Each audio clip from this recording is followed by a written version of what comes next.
ನೋಡಿ, ದೊಡ್ಡದಾದ ಸಂಖ್ಯೆಯಲ್ಲಿ 10 ಲಕ್ಷ ಜನ ನಾವು ಬೆಂಗಳೂರಿನಲ್ಲಿ ಸೇರಿದಂತ ಉದ್ದೇಶ ಜನರ ಹತ್ರ ಒಂದು ಆಸೆ ಮನೋಭಾವನೆ ಇತ್ತು.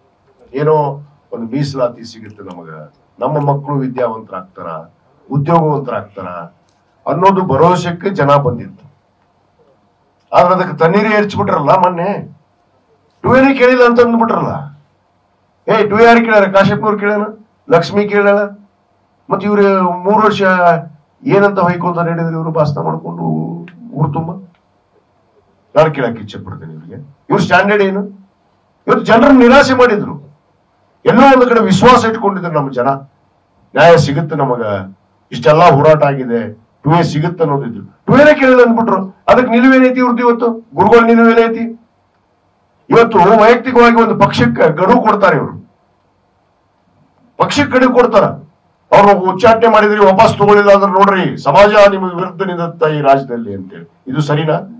ಹಳ್ಳಿಗೆ ತಾಲೂಕು ಹೋಗಿ ಬಸವನಗೌಡರ ಹೋರಾಟಕ್ಕೆ ನೀವು ಸ್ಪಂದಿಸ್ರಿ, ನಿಂದ್ರಿ ಅಂತ ಹೇಳ್ತಾ ಇದ್ರಿ. ಇದು ಸರಿನಾ ಗುರುಗಳ ನಿರ್ಣಯ? ಇವತ್ತು 2A ಬಗ್ಗೆ ಮಾತಾಡ್ತಾ ಇದಾರೆ ಇವರು. 2A ಬಗ್ಗೆ ಒಂದು ಮಾತಿಲ್ಲ. ಮೀಸಲಾತಿ ಬಿಟ್ಬಿಟ್ರೆ ಇವ್ರ ಕೈ. ಅವ್ರಿಗೆ ಇಷ್ಟ ಇತ್ತು ಏನು, ಅವರು ಅಡ್ಜಸ್ಟ್ಮೆಂಟ್ ಇದು ಇಬ್ಬರದು, ಗುರುಗಳದು ಮತ್ತು ಅವ್ರದ್ದು ಅಡ್ಜಸ್ಟ್ಮೆಂಟ್ ಇದು. ಅಡ್ಜಸ್ಟ್ಮೆಂಟ್ ಪಾಲಿಟಿಕ್ಸ್ ನಡೆದಿದೆ ಅಷ್ಟೇ. ಅಲ್ಲ, ನಾವು ಮಾಡಿದ್ವಿ ಧರ್ಮಗುರುಗಳಾಗಿ ಭಕ್ತಿ ಭಯದಿಂದ ನಾವು ಮಾಡಿದೀವಿ, ಇಲ್ಲ ಅಂತ ಹೇಳ್ತಾ ಇಲ್ಲ ನಾವು.